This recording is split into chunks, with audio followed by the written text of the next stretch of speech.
debido a la situación, ya cuando hay un lugar de reunión, en este caso el Templo de Jerusalén, entonces no se puede celebrar Pesaj igual que en Egipto.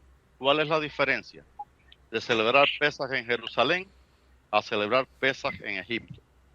En Egipto se celebró Pesaj comenzando, murió el Cordero, que es la Pascua, murió la noche del día 14.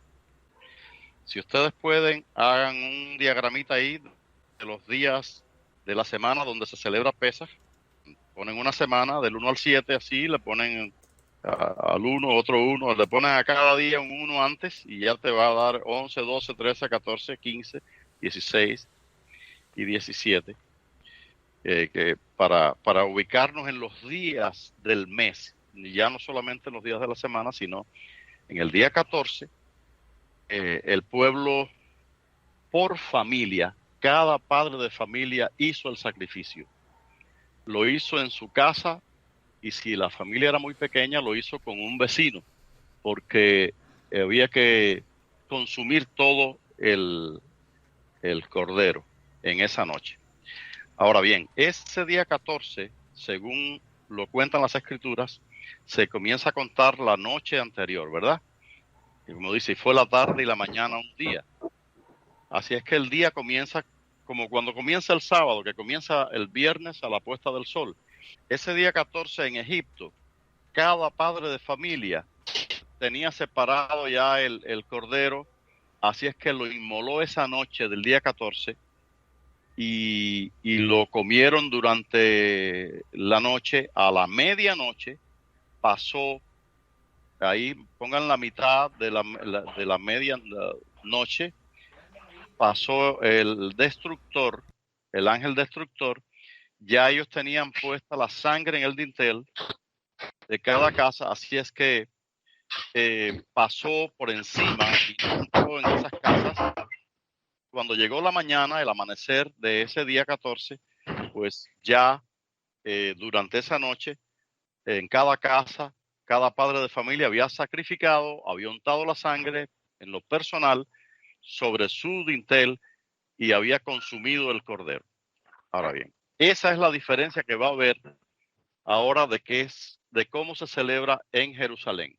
En Jerusalén, esa noche no puede haber nada, es decir, no puede haber una cena de Pascua propiamente dicho, porque la Torá establece que en Jerusalén se va a comer la Pascua con panes sin levadura y hierbas amargas, cosa que no sucedió en Egipto, porque ahora Pesaj deja de ser una realidad presente para hacer un recordatorio.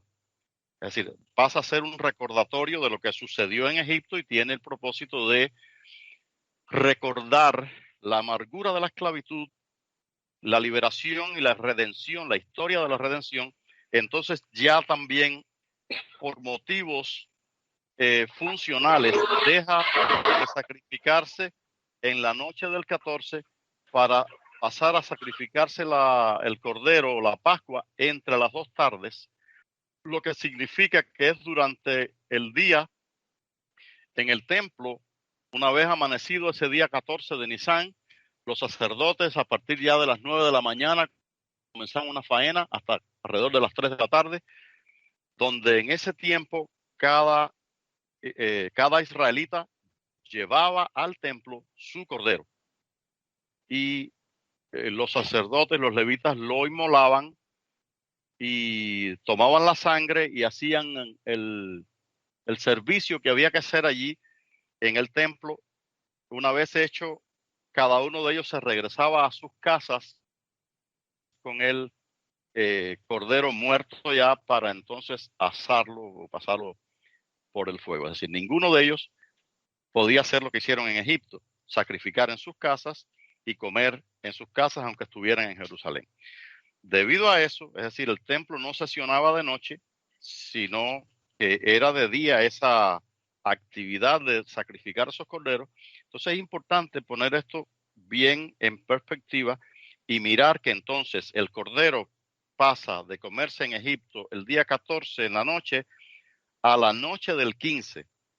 Y el 15 comienza entonces la fiesta de los panes sin levadura, que se conecta, se fusiona con Pesaj. La fiesta de panes sin levadura entonces comienza por 7 días la noche del 15 y se come el cordero que ha sido inmolado el día 14 con los panes sin levadura que comienzan el día 15.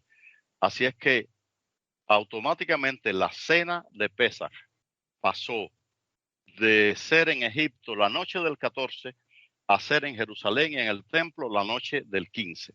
Por eso cuando usted escuche que hay 2 días, que hay 2 propuestas, realmente es así, porque eso está figurado en las escrituras y en la historia de esta manera. ¿Qué es lo que sucede? Cuando Yeshua, que es nuestra Pascua, le habla a los discípulos y le dicen que vayan a preparar, dice, ¿dónde está el lugar en que comeré la Pascua con mis discípulos? Entonces él les da instrucciones de que vayan a la ciudad de Jerusalén y que va a haber un hombre que trae un cántaro, que ya ustedes saben, y allí prepararon el lugar. Ahora, la noche que el Señor fue entregado, dice el apóstol Pablo, que él recibió esta instrucción. La noche que Yeshua fue entregado, tomó pan y habiendo dado gracias, lo partió. Entonces nosotros empezamos a ver todo el relato en todos lugares, que no aparece el cordero por ninguna parte, porque la realidad es que el cordero no podía estar todavía esa noche muerto, porque el cordero al otro día es que había que llevarlo vivo al templo para que fuera inmolado. Esa noche, a la medianoche, Yeshua cae preso, es entregado, la noche del 14, y es enjuiciado durante las horas de la madrugada y juzgado al amanecer y condenado y puesto en el madero alrededor de las 9 de la mañana, que es cuando entraban en el templo todas las personas para ofrecer su sacrificio.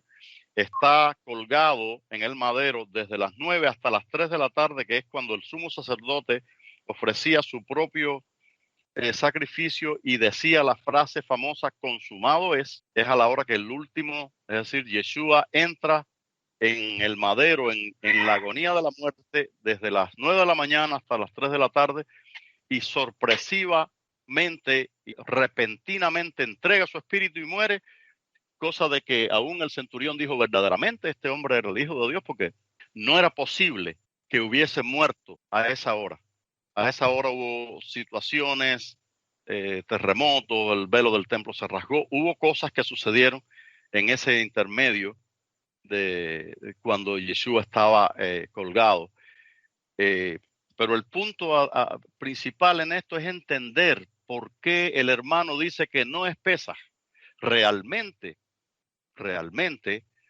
tenemos que entender que Pesaj en la diáspora es una cosa que siempre se celebró, aún estando en pie el templo, en vida de los apóstoles, cuando los apóstoles estaban de recorrido en otros países, como el caso de Pablo y Pedro y otros que eran misioneros, que estaban en la diáspora caminando, visitando congregaciones, y se les presentaba Pesaj. En este caso vemos a los corintios cómo los aconseja y les organiza un poco la idea, y se sabe que Pesaj, aún estando el templo y estando todas las condiciones para celebrarlo, como lo decía la Torá, la persona circuncidada y con todas las de la ley, si estaba afuera, lo que podía celebrar es una conmemoración. Y quiero que anoten esta palabra. No es lo mismo celebrar Pesaj que celebrar una conmemoración de Pesaj. ¿Estamos bien? ¿Estamos hasta ahí bien? Entonces, a lo que usted se refiere, hermano Tommy, se debería celebrar una conmemoración de Pesaj, porque como ya sabemos y lo que indicó, pues ahorita no se puede celebrar el Pesaj tradicional porque no se encuentra el templo, no hay sacerdotes todavía, no hay un cordero para celebrar, pero sí podemos conmemorar como lo que nosotros hacemos hoy en día, lo que es la Santa Cena. ¿O estoy ahí un poco equivocado si pudiera contestar esa pregunta, hermano Tommy? Sí, la primera parte es correcta, es decir, no podemos celebrar Pesaj. Esto es algo que hay que entenderlo y explicarlo como ya te he venido explicando bien, para que la persona entienda que aunque no está celebrando Pesaj, ni como en Egipto, ni como en Jerusalén, en la diáspora hay algo en que el pueblo siempre se ha unido desde la diáspora con los que estaban en Jerusalén, pero sin cordero. Aun cuando en Jerusalén habían familias que estaban ofreciendo su cordero, las familias que estaban en Israel, fuera de Jerusalén, o en otros países fuera de Israel, se unían en espíritu, se unían en el mismo sentir y hacían una cena que se llama Corban Hagigá o algo así. Corban quiere decir ofrenda. La ofrenda Hagigá. Hay toda una información acerca de eso. Es decir, lo que debe hacer la iglesia es exactamente lo que se hizo en el primer siglo, cuando no existía todavía la Eucaristía, cuando no existía este simbolismo de un pedacito de pan y un sorbito de jugo, sino que existía una cena, la cena del Señor, que es la misma cena como la hizo el Señor la noche que fue entregado. Ahora, cuando nosotros miramos qué fue lo que hizo el Señor la noche del 14 de Nisan, y dice que tomó pan, es muy posible que si miramos detenidamente nos demos cuenta que ahí no había pan sin levadura. ¿Por qué? Porque los panes sin levadura comienzan en la noche del 15 y esa es una condición estricta. Es como comer el cordero fuera del templo o fuera del tiempo. Es decir, aunque los panes sin levaduras cualquiera los podía hacer en su casa y comerlos, pero en esta fecha, en esta fiesta, eso tiene un simbolismo. Sacar la levadura tiene un significado muy espiritual y entonces todo eso se estaba reservado para dar un mensaje juntamente con el Cordero en la noche del 15, lo que significa que en la noche en que el Señor fue entregado, todo estaba listo, pero todavía no estaban los elementos en la mesa y lo que había era pan. Es muy posible que, que cada uno de ustedes lo puede ahora con esto. Lo que les estoy abriendo es una ventana para que miren realmente qué es lo que estaba pasando y qué no podía estar pasando. Claramente lo que estamos hablando el día de hoy, el Shabbat, es para abrir un horizonte y cada quien conforme a la revelación del Espíritu Santo y conforme a sus escrituras de la Torah, pues podemos entender y con su conocimiento de lo que usted nos está dando es abrir un panorama para que podamos entender cómo se debería de celebrar esta festividad. Claro, correctamente, esa es la idea, pero estamos abiertos a seguir entendiendo más. Amén. No es que estemos ya con toda la... No es algo Ya. definido así, es a lo que usted quiere darse a entender, que podemos estar abiertos a otras, no sé si llamarlos teorías, pero que puedan conjugar y llegar a la información correcta, que es lo que queremos nosotros dar a entender. Nosotros prácticamente estamos abriendo un camino para que las personas que estén interesadas puedan escudriñar e investigar para poder llegar a entender lo que es esta festividad. Correcto. El punto aquí está en ciertos términos. Cuando se miran en los diferentes idiomas, por ejemplo, en hebreo o en griego, el, el término para pan, cuando dice la noche que el Señor fue entregado, tomó pan. Entonces, estamos hablando ahora en español. Imagínate, hay que ir a las originales de esos idiomas para ver si lo que tomó fue pan inflado o pan sin levadura. Sin levadura. Y eso es muy fácil de ver porque son nombres diferentes. No es como en español que pan es pan y hay que ponerle el apellido sin levadura o con levadura. Pero en hebreo, si es matzo o si es hamed, pues es diferente completamente. Entonces, ¿qué fue lo que tomó esa noche? Y para muchos se van a sorprender que se van a encontrar que la palabra que está usando es la palabra del pan común, que fue lo que tomó el Señor esa noche. Entonces, ¿por qué lo tomó? No es porque Él está rompiendo con la fiesta de Pesaj, ni con la tradición de Pesaj. ¿Por qué no había un cordero ahí? Dice, no es que Él está rompiendo, no es que esté instituyendo una cosa nueva. Es decir, en nuestras Biblias, los títulos y los subtítulos, esos no son parte del texto. Cuando dice institución de la cena del Señor, todo eso es, nada de eso es verdad. No hay tal institución. No hay una nueva cena. Lo que hay, la ofrenda hagiga, que es la cena de esa noche. Cuando entendemos qué es lo que pasaba tradicionalmente, todas esas familias que peregrinaban a Israel, que estaban en Jerusalén esperando para comer el cordero el día 15 en la noche, esa noche que ya era 14 y que en Egipto se había comido ese cordero, esa noche había que comer. Entonces era una cena parecida, con ciertos elementos parecidos, pero no era la cena del día 15, no era Pesaj, realmente era la cena Hagigá, era una cosa parecida, que a menos que conozcamos la cultura en ese sentido, pues entonces podemos entender por qué es esa variante, cena del Señor famosa, que se ha tratado de presentar como algo distinto, algo instituido nuevo, con un lavamiento de pies y con una... Todas esas cosas eran parte de la cultura hebrea y estaban dentro de un marco cultural. No estaban creando una nueva religión ni una nueva forma de celebrar la fiesta. Cuando Yeshua dice, hagan esto en memoria de mí, está citando completamente algo que es normal en el pensamiento hebreo, porque cuando Juan vio venir a Yeshua así, dijo, aquí el Cordero de Dios que quita el pecado del mundo. Él es el Cordero, Él es nuestra Pascua.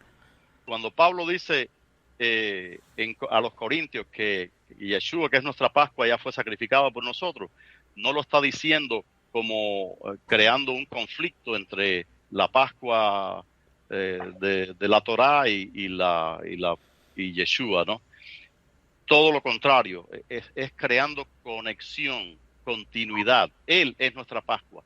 Una vez sabemos qué pasó la noche del día 14, sabemos que Yeshua dijo, cuánto he deseado comer esto, pero no la voy a comer hasta que esté, porque realmente no la comió.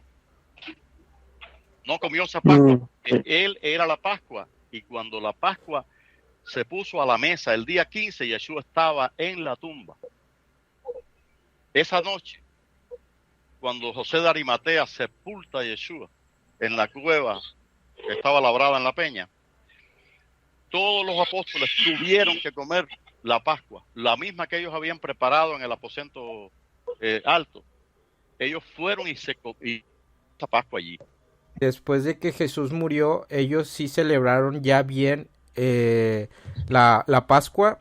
Sí, definitivamente, okay. Y no solamente ese año. Hay documentos, hay datos bíblicos y históricos de que mientras estuvo en pie el templo y los apóstoles estaban en Jerusalén, ellos siguieron subiendo a Jerusalén a la Pascua, porque era un requerimiento de la Torá, y ellos estaban ahí en la Pascua. Inclusive Pedro fue encarcelado, Jacobo pasaba cuchillo. Una pregunta, hermano Tommy. Todos esos eventos en la Biblia no hay algo registrado en sí de que hablen que después de la muerte, o puedo estar yo equivocado, después de ciertos años siguieron celebrando la conmemoración de la muerte de Jesús, pero nosotros creemos de donde ellos sí fueron a celebrar la Pascua, ellos primero celebraban la conmemoración de la muerte de Jesús y al día siguiente ellos utilizaban la Pascua hebrea. Sí, yo creo que lo que estaba pasando en el siglo no cambió en ese tiempo. Es decir, los cambios vinieron después. Todas estas cosas que nosotros hoy vemos que están ya establecidas con relación a la fiesta de Pascua, de Pesaj, fueron establecidas muchos años después. En todo el tiempo de los apóstoles, fueron apóstoles judíos que eran guardadores de la Torá. Y eso es suficiente, si se entiende, para saber que ellos iban a hacer lo mismo que hacían todos los judíos. No estaban creando un conflicto, ni una división, ni una nueva religión, pues eso se hubiera documentado fácilmente. El Concilio de Jerusalén, el concilio de los hermanos, de los seguidores de Yeshua en Jerusalén, sesionaba en Jerusalén y sesionaba paralelamente en el templo. Ellos subían al templo todos los días, Pedro y Juan, a la hora de la oración, y en esas oraciones diarias habían sacrificios, y era como mismo se hacía siempre. Para ellos no Ellos siguieron celebrando las fiestas del Eterno. completamente. Ellos siguieron viviendo una vida judía como la Torá lo decía, celebrando las fiestas del Eterno, y las que eran en Jerusalén, y las tradiciones que habían que hacer en otros lugares, pues seguían haciéndolas en cada lugar. No hay tal cosa como lo que hoy mucha gente se imagina. No hay esa distancia de 2000 años y de una historia de enfrentamientos y de cambios. Los apóstoles no hablaron de esos cambios positivamente. Ellos dijeron que iban a entrar lobos que iban a encubiertamente a distorsionar herejías de perdición, a distorsionar y a meter herejías de perdición, y eso ocurrió, pero ocurrió después de la muerte de los apóstoles, no en vida de ellos. Shalom, familia, un saludo para todos. Shalom, hermano, ¿no estabas con nosotros? Sí, estoy aquí. Que quería aportar algo. Ok. Pues yo pienso, familia, que el problema principal nace de ignorar las escrituras.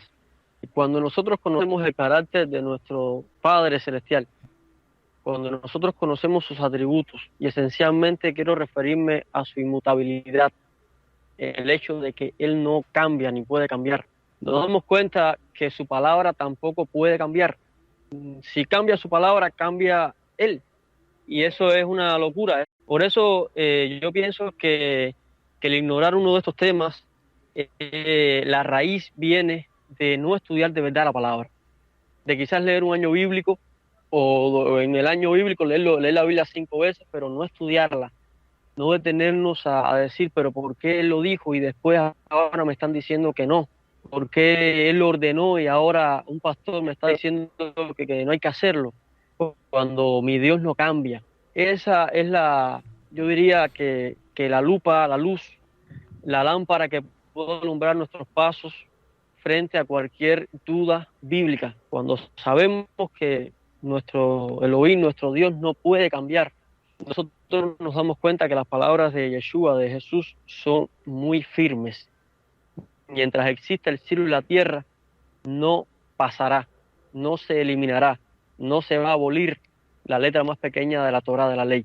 Esas palabras tienen que ser bien, pero que bien firmes en nosotros. El cielo y la tierra serán testigos, dijo Moisés ante el pueblo, de este pacto. Y el mismo Yeshua volvió a retomarlas, estos dos testigos, para decir que ellos van a estar viendo cada día el cumplimiento, el obedecer de los hijos del gran rey, si obedecen o si no obedecen.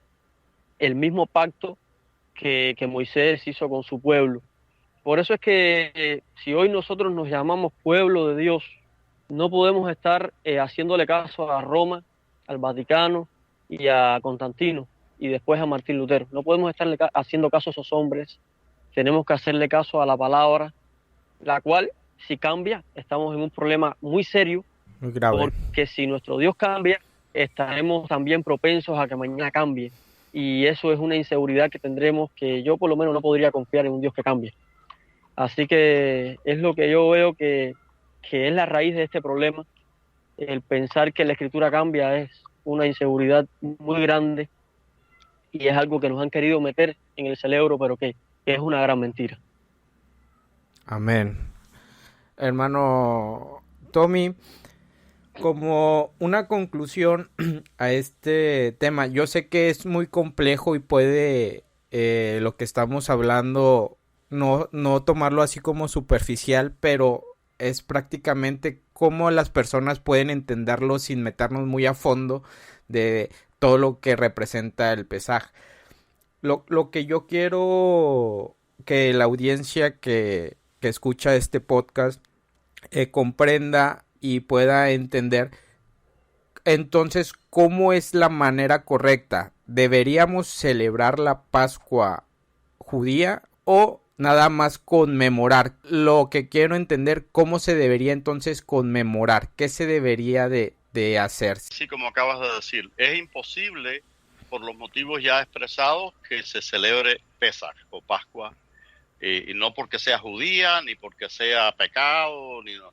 Sencillamente no es el tiempo, no están las condiciones, nadie lo puede hacer, ni nosotros, ni otros, ni en Jerusalén, ni en ninguna parte no hay las condiciones ahora, así es que es incorrecto que alguien diga que está celebrando la Pascua o Pesaj. Pero tanto el pueblo de Israel en las naciones, en Jerusalén, y los creyentes que celebran la conmemoración de la muerte del Señor y lo unen es decir, lo hacen en un tiempo correcto con la persona correcta en todas las naciones, deben celebrarlo en la fecha correcta, el 14 de Nisan, como se hizo en Egipto. El 14 de Nisan, esa primera noche, es decir, la segunda noche, la del día 15, eso pertenece a la era del templo. Como no tenemos templo, nosotros podemos hacer lo mismo que hizo el pueblo de Israel en Egipto. La conmemoración de la primera Pascua, del Cordero primero que murió, cuando comienza la historia de la redención en Egipto, que se untó la sangre del Cordero en los dinteles. Esa historia de la redención es maravillosa, porque es la salvación por gracia, sin el requisito de las obras, es por la fe, es poner la sangre del Cordero en el dintel de nuestras vidas, es reunirse por familia. Yo creo que las iglesias y la religión organizada ha creado una estructura demasiado refinada alrededor de todo esto y lo ha sacado de su contexto simple de lo que ocurrió en la primera Pascua en Egipto. Solamente que como Yeshua es nuestra Pascua, ya definitivamente no hay que celebrarlo con el Cordero, porque dice Pablo, hagamos fiesta pues, no en la vieja levadura, sino en la nueva, con ofrendas de paz y de shalom y de bendición. La idea no el 15, como lo hacían en la usanza del templo de Pesaj en Jerusalén, y no todos los domingos como lo hace el cristianismo y como lo estableció luego en el siglo IV, en el concilio de Nicea y todo eso.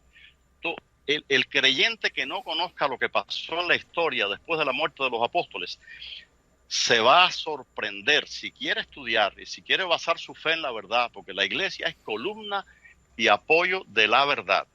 Amén. Es decir, no es columna y apoyo de las tradiciones, no, ni de los hombres, ni de unos ni de otros, ni de los judíos ni de los cristianos. Nosotros tenemos que ir a las escrituras. Yeshua dijo, hagan esto en memoria de mí la noche que él fue entregado. Tomó pan y nosotros hacemos exactamente eso mismo. Ahora, cuando nosotros queremos elevar ya la fiesta, porque esto de Pesaj no es en sí una fiesta, sino una conmemoración. Ese día, no es el día 15, la fiesta de panes sin levadura, y queremos hacer todo eso sincretizar o unir todas estas cosas, y entonces sí tomamos el pan sin levadura y tomamos la copa de jugo de la vid y todo eso. En realidad estamos haciendo lo mejor que podemos, pero a veces, como le dijo Pablo a los Corintios, no hay ciencia en muchas cosas que se hacen. Yo creo que lo correcto es hacer una conmemoración por familia o en las congregaciones, como en el caso de los Corintios. Es un caso clásico porque se ve que ahí había una cena, no era un simbolismo, es una cena simbólica, pero es la cena de esa noche, una cena tan abundante que inclusive algunos podían hartarse y otros emborracharse. Entonces, sabemos que ese desorden que ocurría nada más que en Corinto, porque si eso hubiese ocurrido en otras comunidades del primer siglo, entonces las cartas hubieran sido para otros, pero eso fue un problema en En otras comunidades había orden, y lo que se lo que se hacía era lo que se hacía en conmemoración, Correctamente. en unión, correctamente en todos los lugares. Ahora, yo he tenido ahora la experiencia de hacer este tipo de conmemoración lo más ajustado a las escrituras posible, y al espíritu del Mesías, al espíritu de Cristo en medio nuestro, al Espíritu Santo que se mueve poderosamente en medio nuestro. Y es algo muy glorioso cuando usted pone una mesa y todo lo que hay en esa mesa representa al Cordero de Dios que quita el pecado del mundo, un funeral y como cosa tan solemne que no pueden estar los niños, ¿no? Eso es para que esté toda la familia. Yo creo que una de las cosas que tenemos, que esté toda la familia, que estén los niños, como a la usanza de la costumbre hebrea, están los niños que hacen preguntas, se conecta con la redención de Egipto, pero la esencialidad de esta fiesta siempre lo fue en Egipto y en todas partes. Es el Mesías. Hermano Tommy, aquí la duda fue también, retomando lo que citó el hermano, que indicando por qué no deberíamos de celebrar la Pascua judía, era porque según ellos están esperando al Mesías y por eso se celebra esa Pascua. Eso fue lo que dio a entender, porque dijo, el que celebra, como lo celebra el judío, está esperando el Mesías, pero en la Pascua en ningún momento se está refiriendo a esperar al Mesías, ¿o me equivoco? No, tú estás en lo correcto. Yo escuché las palabras del hermano y desde el principio él dice que él no sabe lo que está diciendo, que realmente no está claro en muchos puntos. Él está como dando pinceladas, diciendo cosas como de oídas, pero nada en específico. Yo creo que eso es lo que está pasando con ese hermano, que necesita como hizo Pablo con Apolo, y como hicieron Priscila y Aquila, que lo llamaron a un lado y les pusieron más particularmente las cosas claras como son. Entonces yo creo que eso es lo que tenemos que darnos la oportunidad todos. Tenemos que darnos la oportunidad de saber que no queremos ser parte de los concilios, de los concilios que cambiaron cosas por otros motivos, de los concilios que establecieron cosas que hoy nosotros estamos implementando. Yo recuerdo que el obispo Buenaventura me decía, y me lo dijo muchas veces, me lo decía. Y yo voy a decir esto y no importa que lo escuche quien lo escuche, porque eso me lo dijo él muchas veces. Me decía, Tommy, estamos llenos de paganismo. Y yo recuerdo que en el 2002 yo estaba como ministro internacional de la música en el concilio en Miami con mis hermanos de toda la vida, con mis hermanos del alma.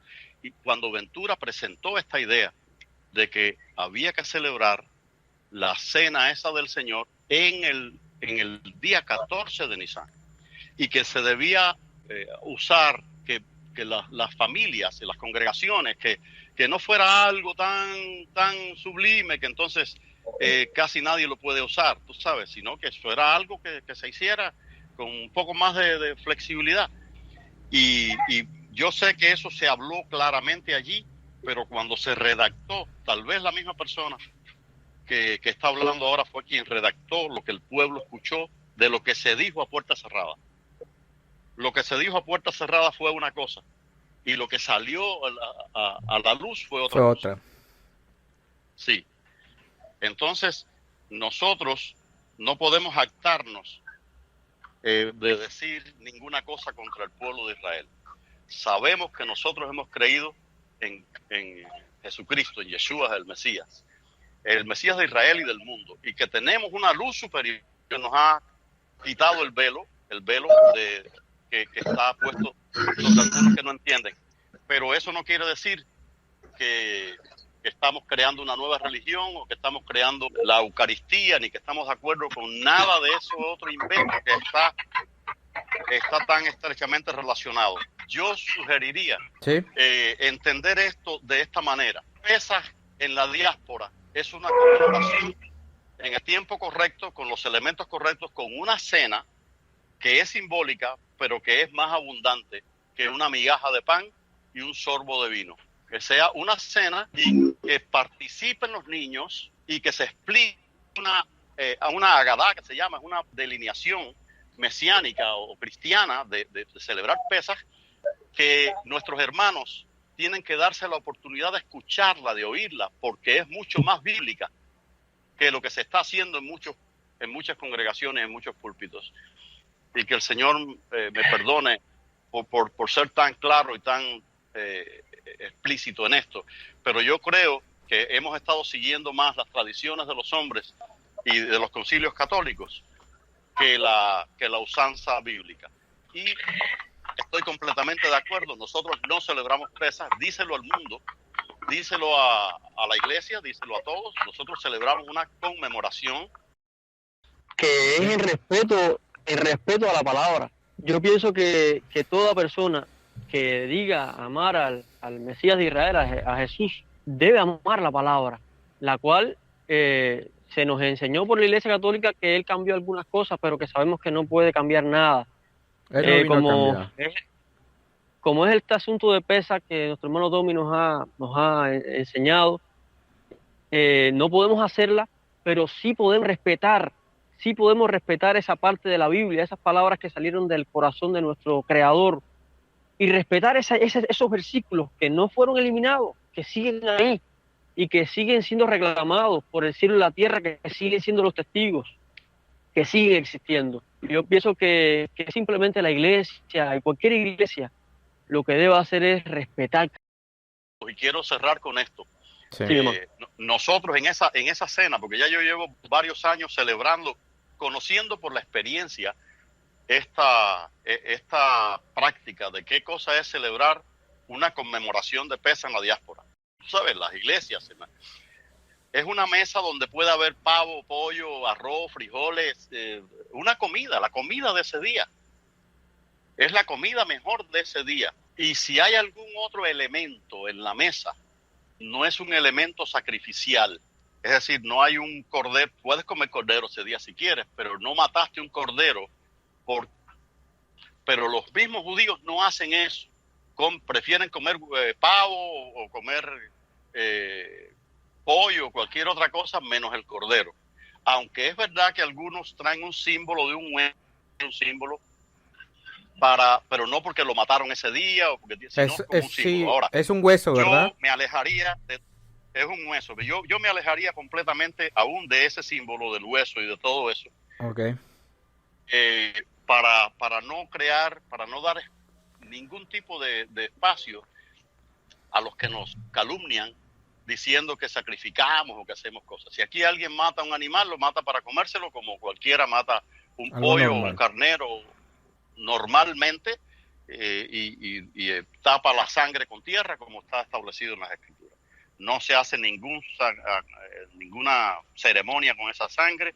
Nuestra Pascua es Cristo, nuestro Mesías murió, y nuestra fe en Él es más auténtica y más seria que la de cualquiera otro que crea que porque no hace esas cosas cree más en Jesús que nosotros. No es así, no es verdad.